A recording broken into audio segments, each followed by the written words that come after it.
तालिबान के एक और बड़े नेता की हत्या की खबर है। मुल्ला मुजीब को तालिबान के सबसे कट्टर नेताओं में गिना जाता था, जिसके बम धमाके में मारे जाने की खबर आई। अफगानिस्तान में हुई इस घटना के बाद बहुत बड़ा खून खराबा हो सकता है, क्योंकि इस बार भी हमले का शक इस्लामिक स्टेट के खुरासान मॉड्यूल पर है। हमला अफगानिस्तान के हेरात नाम के शहर में हुआ। हेरात की एक बहुत बड़ी मस्जिद में मुल्ला मुजीब ही मुख्य इमाम था। जिस मस्जिद में मुल्ला मुजीब इमाम था, उसी मस्जिद में धमाका हुआ। दावा किया जा रहा है कि धमाके से थोड़ी देर पहले ही मुल्ला मुजीब वहां आया था। हालांकि तालिबान अब तक खामोश है। उन्होंने ये तक नहीं बताया कि मुल्ला मुजीब जिंदा है या उसकी जान जा चुकी है। लेकिन बताया जा रहा है कि जहां मुल्ला मुजीब बैठा करता था, धमाका उसके ठीक सामने वाली कतार में बैठे शख्स ने किया। कुछ ऐसा ही आत्मघाती हमला इससे पहले पिछले महीने भी हुआ था। उस वक्त रहीमुल्लाह हक्कानी की मौत हुई थी।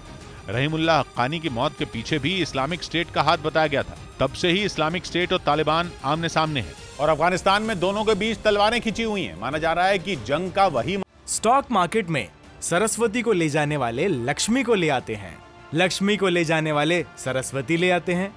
आपको सरस्वती चाहिए तो फ्रीडम ऐप को अभी डाउनलोड कीजिए। माहौल मुल्ला मुजीब के अंत की वजह भी बन गया, क्योंकि जिस हेरात शहर में मुल्ला मुजीब की मौत की खबर है, वहां पहले से तनाव बना हुआ था और पता चला है कि 2 दिन पहले ही वहां इस्लामिक स्टेट और तालिबान के आतंकियों के बीच खूनी जंग हुई थी। दोनों के बीच बमबारी और भारी गोलीबारी भी हुई थी, जिसके बाद इस्लामिक स्टेट के 3 आतंकियों के मारे जाने की खबरें आई थी। खुरासान ग्रुप ने उसी वक्त ऐलान कर दिया था कि वो इन तीनों की मौत का बदला बहुत जल्द लेगा। इसीलिए अब दोनों घटनाओं को जोड़कर देखा जा रहा है। मुल्ला मुजीब का अंत तालिबान के लिए बड़ा झटका है कि अफगानिस्तान में तालिबान का डर लोगों के दिलों में बिठाने में मुजीब का बड़ा हाथ था। वो इस्लाम की कट्टरपंथी विचारधारा रखता था, लड़कियों के घर से निकलने के खिलाफ था।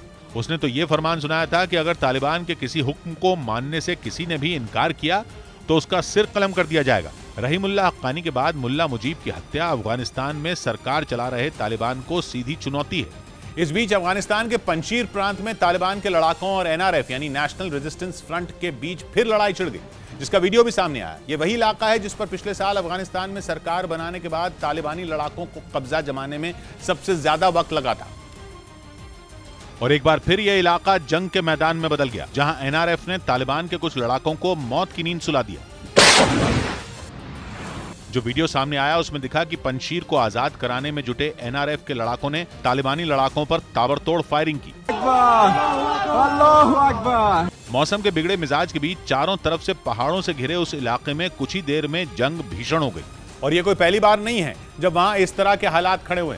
अफगानिस्तान पर तालिबान के कब्जे के बाद भी एनआरएफ पंशीर में लगातार तालिबान को टक्कर देता रहा और अब भी वो पंशीर को आजाद कराने की पुरजोर कोशिश में जुटा है। यही वजह रही कि एनआरएफ ने फिर तालिबानी लड़ाकों पर हमला बोल दिया। वहां हालात इस कदर बिगड़े कि पूरा इलाका गोलियों की तड़तड़ाहट से गूंज उठा। एनआरएफ का दावा है कि उसने हमले में तालिबान के 9 लड़ाकों को मार गिराया, जबकि 4 बुरी तरह जख्मी हो गए। लेकिन इसी के साथ पंशीर को पाने की लड़ाई खत्म नहीं हुई। पंशीर अफगानिस्तान का एक ऐसा हिस्सा है जहां पर इससे पहले न तो कभी अमेरिकी फौज का कब्जा हुआ, न ही सोवियत संघ के दौर की सेना पंशीर में पांव जमा पाई, क्योंकि पंशीर की दूरी काबुल से बहुत ज्यादा नहीं है। काबुल के उत्तर में, यानी नक्शे में देखेंगे तो काबुल के ऊपर ही पंशीर दिखता है और ये एक ऐसी जगह है जो कुदरती तौर पर किसी किले से कम नहीं है। पंशीर चारों तरफ से पहाड़ियों से घिरी हुई एक ऐसी जगह है जिसकी हिफाजत खुद कुदरत करती है। ऊंचाई पर जो भी होता है उसे जंग में मदद मिलती है। यहां भी हाल कुछ ऐसा ही है। पंशीर की चोटियों पर एनआरएफ के लड़ाके मौजूद हैं, जिसका मतलब यह है कि कोई भी खतरा अगर पंशीर की तरफ बढ़ता है तो एनआरएफ की नजर उस पर काफी पहले पड़ती है, उसे रोकना आसान हो जाता है।